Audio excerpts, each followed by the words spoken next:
పెళ్ళంటే పందిళ్ళు, సంతళ్ళు, తప్పెట్లు, తాళాలు, తలంబ్రాలు అలా అని రియల్ లైఫ్లో పాడుకుంటారు. కానీ రియల్ లైఫ్లో దీనికి కంప్లీట్ ఆపోజిట్గా ఉంటారు సెలబ్రిటీలు. ఈ విడాకుల విషయంలో బాలీవుడ్ వాళ్ళే టాప్లో ఉంటారు. ఇప్పటికే ఎంతో మంది విడిపోయారు, ఇంకొంతమంది అదే దారిలో ఉన్నారు. ఇప్పుడు ప్రముఖ బాలీవుడ్ నటుడు ధర్మేంద్ర కుమార్తె డ్రీమ్ గర్ల్ హేమా మాలినీల కూతురు ఇషా డియోల్ కూడా భర్తతో తన రిలేషన్ని కట్టి కబోర్డ్లో పడేసిందనే న్యూస్ ఒకటి తెగ వైరల్ అవుతోంది. ఇంతకీ ఇషాకి ఎందుకు అంత కష్టం వచ్చింది ఇప్పుడు చూద్దాం.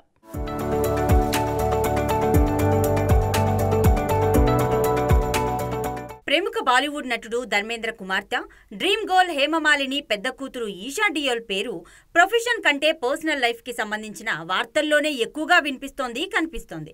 ఇప్పుడు ఈషా డియోల్ తన భర్త భరత్ తఖ్తానీతో విడిపోయిందనే న్యూస్ బాలీవుడ్ మీడియాలో వైరల్ అవుతోంది. ఈ మధ్య సోషల్ మీడియాలో ఒక పర్సన్ ఈ విషయాన్ని షేర్ చేయడంతో చక్కర్లు కొడుతోంది. వీళ్ళిద్దరూ సెపరేట్ అయిపోయారు కాబట్టే పబ్లిక్ గా కలిసి కనిపించడం లేదు, భరత్ తన భార్యను మోసం చేస్తున్నాడు అంటూ ఆ వ్యక్తి పోస్ట్ పెట్టాడు.